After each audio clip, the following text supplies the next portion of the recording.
So I just got in this Kenwood 80U stereo, and it's kind of cool. It's got the aluminum face. I think it's mid-60s, but I don't know. The knobs are a little bit... The knobs are plastic, but it looks relatively clean. I think that's glass. The case is painted. Two-tone.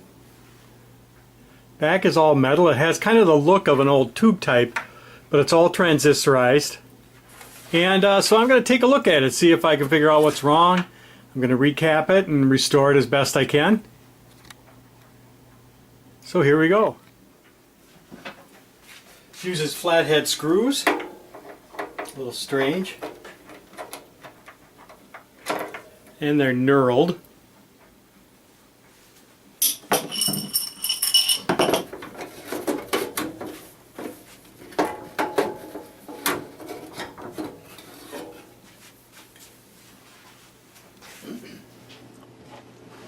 So it looks pretty nice in here. Here we've got our power amplifier board. Transistors are under here. Test point, whatever that means. Here, test point. Here's our RF section. Our radios.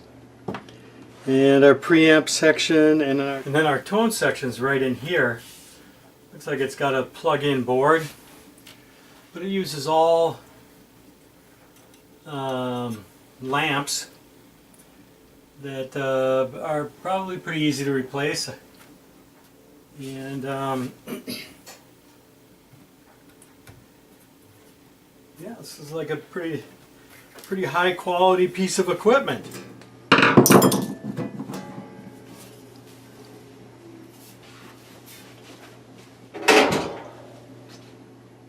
These look like they're the resistors for the power amplifier, here and here. There's a rectifier bridge. Looks like it's got a lot of corrosion in there. I've never seen that. It sure looks easy to repair. Interesting that I think this is a power supply transistor there. And this must be the Zener diode. It's like it's kind of an old style between, it's got that kind of, some of that stuff from the you'd see on tube amps and more modern stuff. So let's flip it over.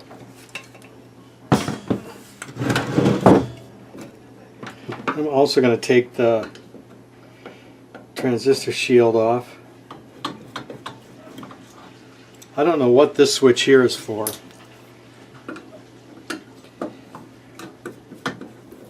Now these transistors, they run with 70 volts going through some of them. So we just have to be a little bit careful there. Oh yeah, that's pretty sweet looking there.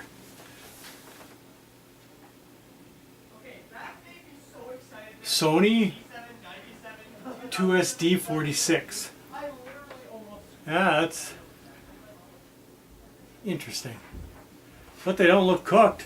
I don't know. So I'm going to put it on.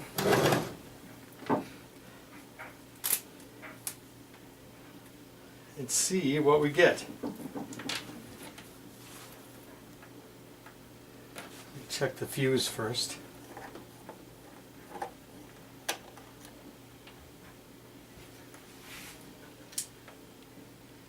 That looks good. Okay, let me just try to turn it on.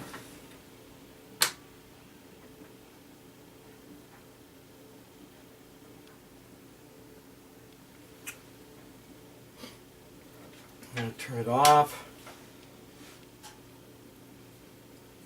See if we got any temperature in here.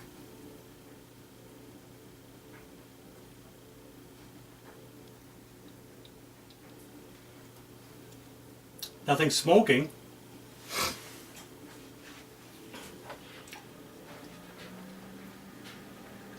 You just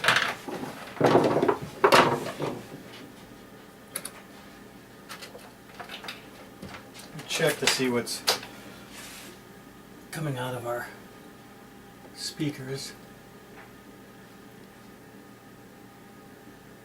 A volt is not great. That one looks good.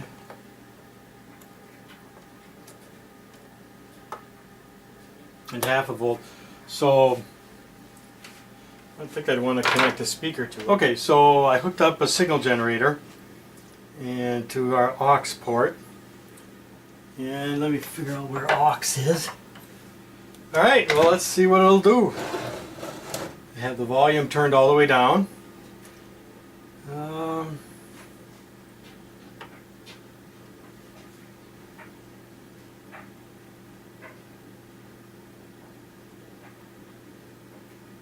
Wow.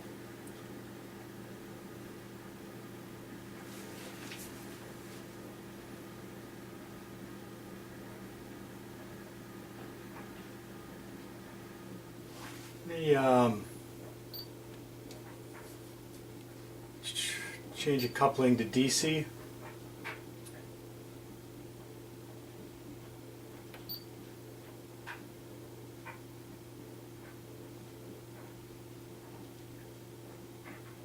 That's looking pretty darn good.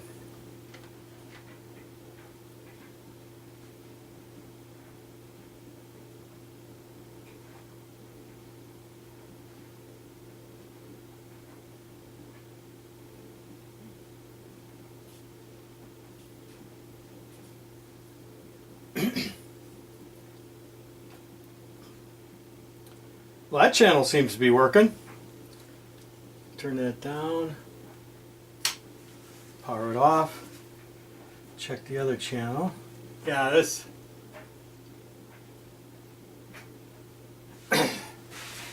What is this? This is the left. Yeah, the left speakers are belly up. I mean, we are getting some signal, but it's really low. Let me make sure I've got everything hooked up right here.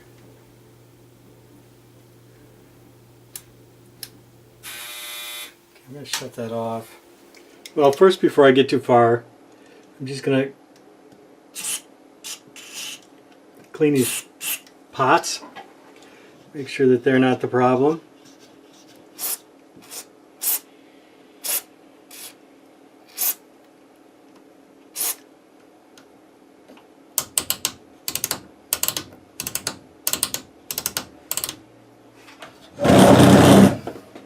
It's interesting on these knobs, the knobs like for the treble, you can turn them separately. I'm not sure why you would want to, but I guess that's an option that's open to you.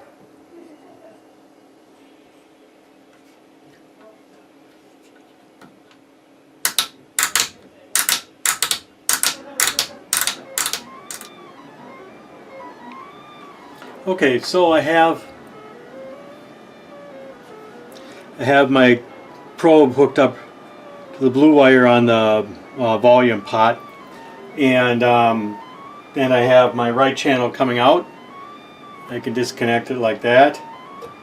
Now if I move to the left channel and move my probe over here, I'm getting hardly anything. I can crank it up, but it's far below what the other channel was. So that tells me that the problem's happening before the power amp. So I'm going to keep moving back in the circuit and see if I can figure out what the problem is. Okay, to start looking at this, this is our power amplifier here on the left channel. Go through a 10 microfarad capacitor, and we come through here into our volume pot. So I want to see whether we have good signal here, and that'll tell us whether it's back in the preamp and the tone section, or whether it's in the power amp that we're losing signal. So, and the volume's easy to get to, so we're going to take a look at that.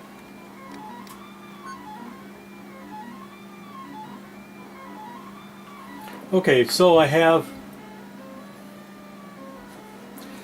my probe hooked up to the blue wire on the volume pot, and I have my right channel coming out. I can disconnect it like that. Now if I move to the left channel and move my probe over here, I'm getting hardly anything. I can crank it up, but it's far below what the other channel was. So that tells me that the problem's happening before the power amp. So I'm going to keep moving back in the circuit and see if I can figure out what the problem is.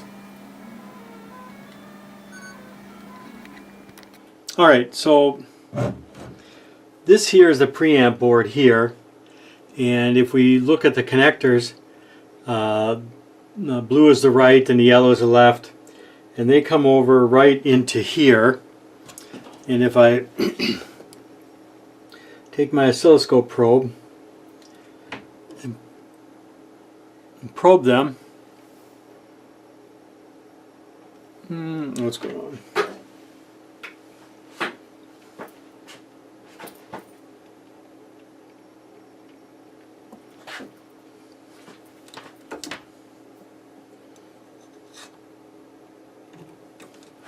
So if I take my oscilloscope probe and probe them, nice clean signal. It's right, it was what's coming in, both the left and the right look good.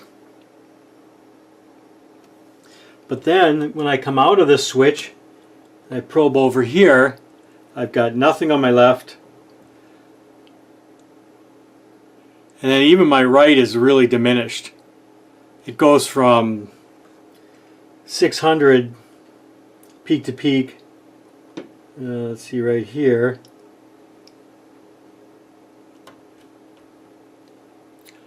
.600 peak to peak, or 860 right now.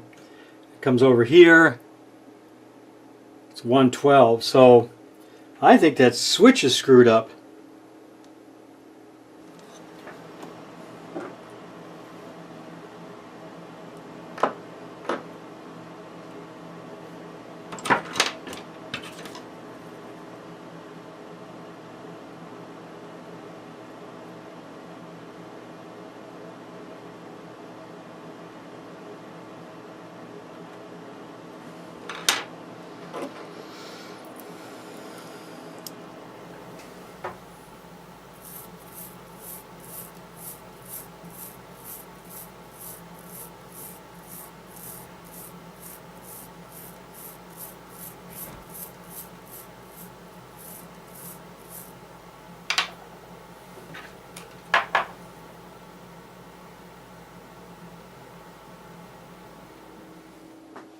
Okay, so did a lot of repair work on this, or took this whole switch apart, cleaned it all out, and that is what I would refer to as a giant waste of time, because I was looking at the wrong post here, because the signal actually comes in lower and comes out here, so the signal's been fine the whole time. So what I found is that our signal comes through the switch, comes down here to this tape monitor switch, and then comes out, then comes back through these wires here, and then onto this switch right here. And if I take my scope probe and touch it right here,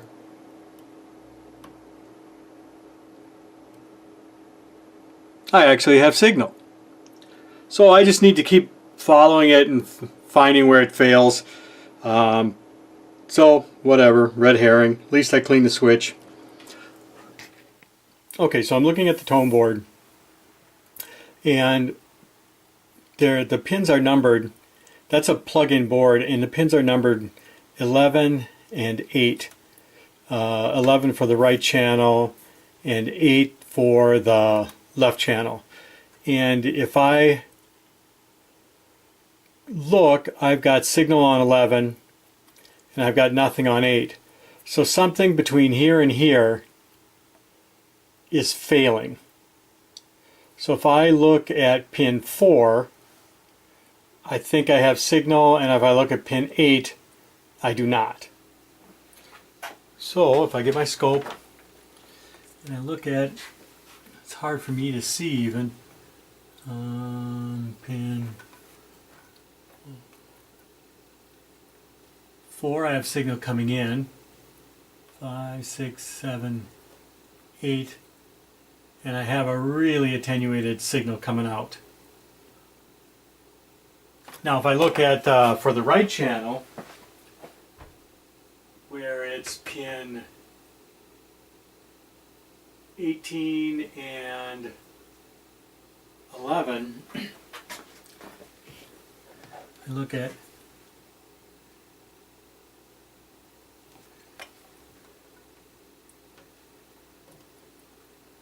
I have signal coming in, and 11 I have signal going out.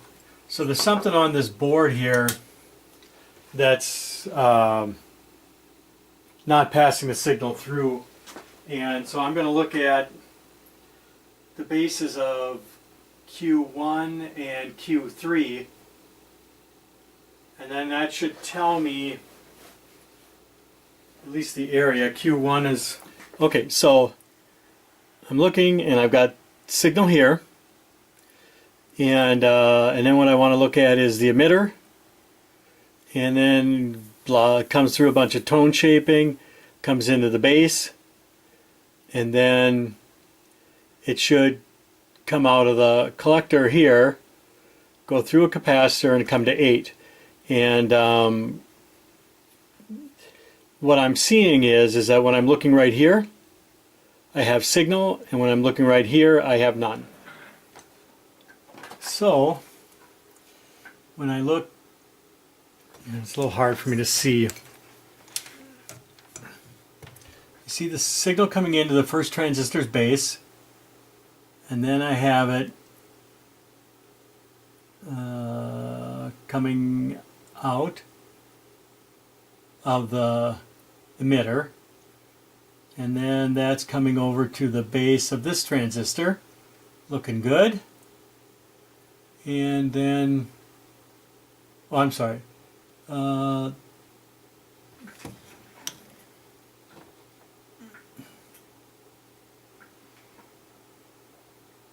it's coming out of the collector here, coming out of the collector, but it's never making it to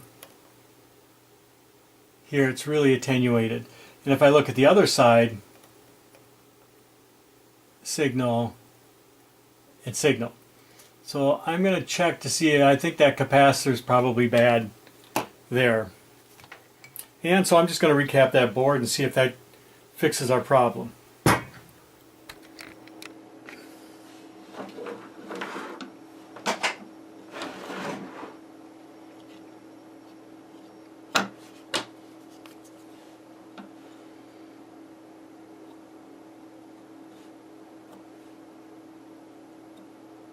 I'm just going to mark the front of the board on the capacitors.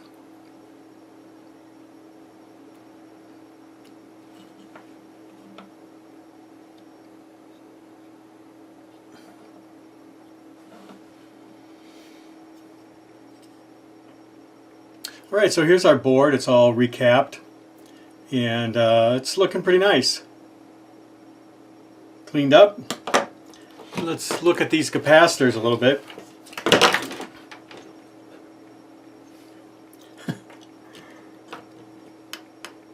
So these are the filter caps coming off the two channels.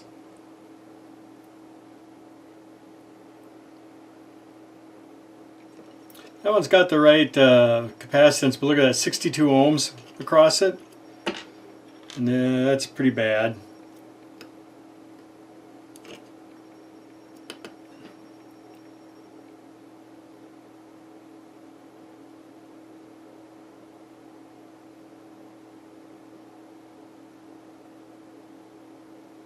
.46 picofarads, not too good.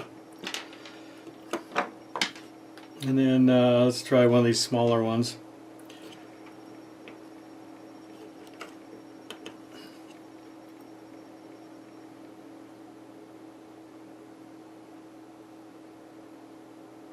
So this is a 10 microfarad, but we've got 32 ohms across it. That's bad. Anyway, so these caps are all bad. Glad I replaced them. I'll be recapping the whole thing, but I wanted to troubleshoot it first.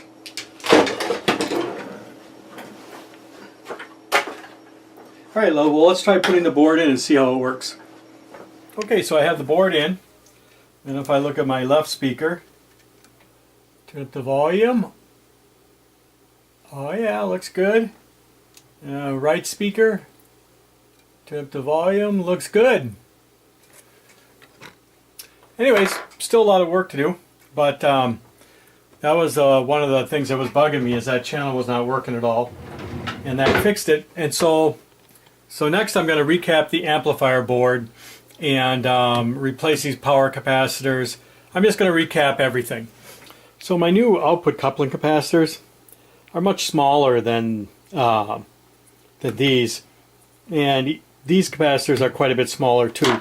So I 3D printed myself some standoffs, and I'm going to try, so this guy will fit inside here, and the capacitor then will fit through here. So I think that's going to make that. I wanted to keep this kind of look, but I don't want these old capacitors, so I'm going to clean these up, and I think that's going to look pretty nice. Okay, so now I got the amplifier board recapped, and I've done everything except the coupling capacitors that are on the outputs. And so I've got the oscilloscope hooked up to both channels, and watch when it turns on. Watch this this come down like this, and then when I put a signal through it, you see that kind of curve there. I think that's probably going to be fixed by fixing those output capacitors. And so that's what I'm going to do next. So those output capacitors can really have an effect on tone that you don't want. So I bought the best capacitors I could get. I want those capacitors to go and stick straight up like this right here, because I kind of like, I love this look, but these guys got to go. So I was just looking at the power supply here, and we're supposed to be having we're supposed to have 70 volts coming into our power transformer, our power amp, and we're getting about 57, 58 volts. And right here we're supposed to have 35 volts, and we've got 28. I've got the oscilloscope on the output of the first capacitor, and it's got about 1.5 volts of ripple on it. So I think those caps are going to have to be replaced. This one right here is getting kind of warm, so I think it's shorting out. So I'm just going to go through and replace the capacitors and see if that takes care of it. And there's our diodes. They look like they've got some kind of a weird corrosion on them. And so I'm going to replace the capacitors first, and then see if that brings the power level up. And if it doesn't, I might have to look at the diodes. When I look at the power supply, the schematic, the AC is coming out at about, it says 48 volts. This one's coming out at 47, right around 48 volts. So this looks good in here, but we're having power problems over here. So I'm going to replace these. And this is more of a power supply like I'd seen in some tube amps, where you have a filter capacitor, then a resistor, filter capacitor, resistor, filter capacitor. It doesn't look like other audio stereo amps that I've looked at, where you've got one big filter capacitor, and that's just dumping a bunch of power out. Here's a voltage regulator here. That looks like it's all right.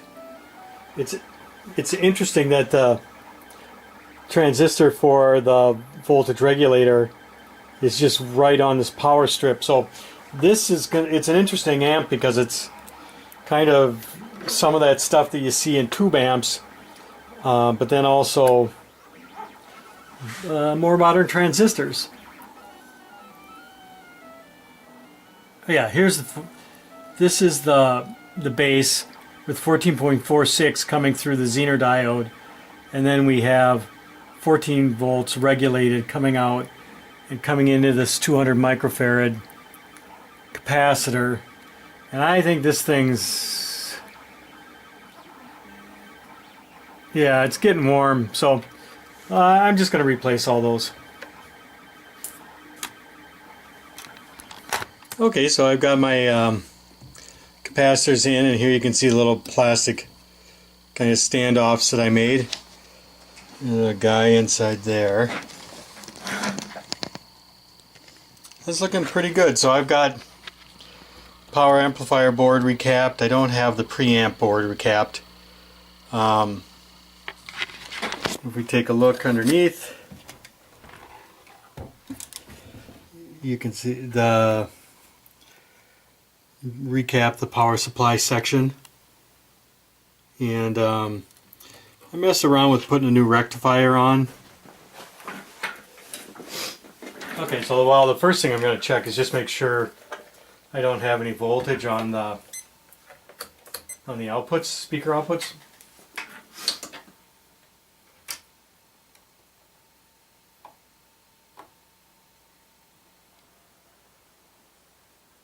That looks good.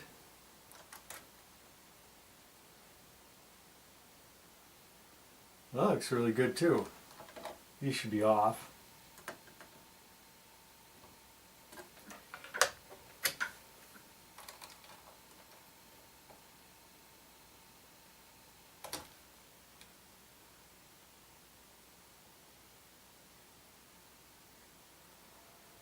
That's millivolts. Yeah, so that looked pretty good. So this is coming out of the left channel. It looks nice and clean here. We go back to a sine wave.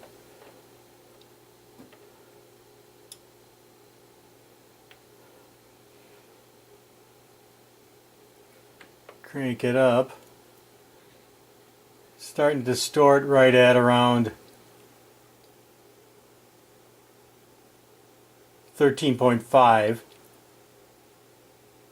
So if we get out our calculator,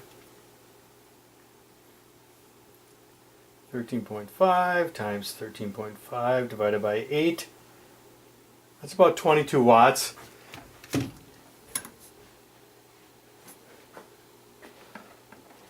Well, that's the right channel, so the capacitor really seems to have taken care of that funny waveform that was coming out of it. I can get it nice and square. So that's looking pretty great.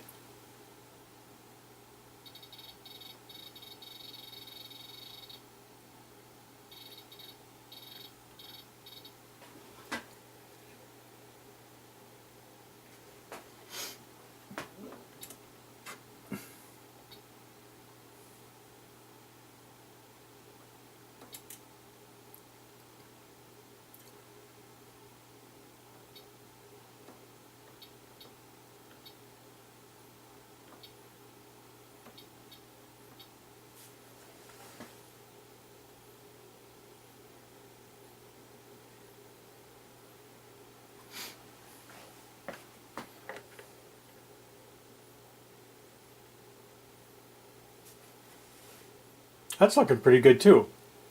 Looks like it's attenuating a little bit as you get into the higher frequencies.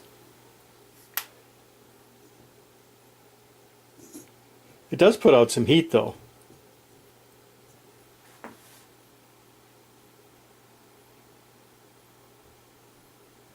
Well, I'm going to hook it up to some speakers, see what it sounds like.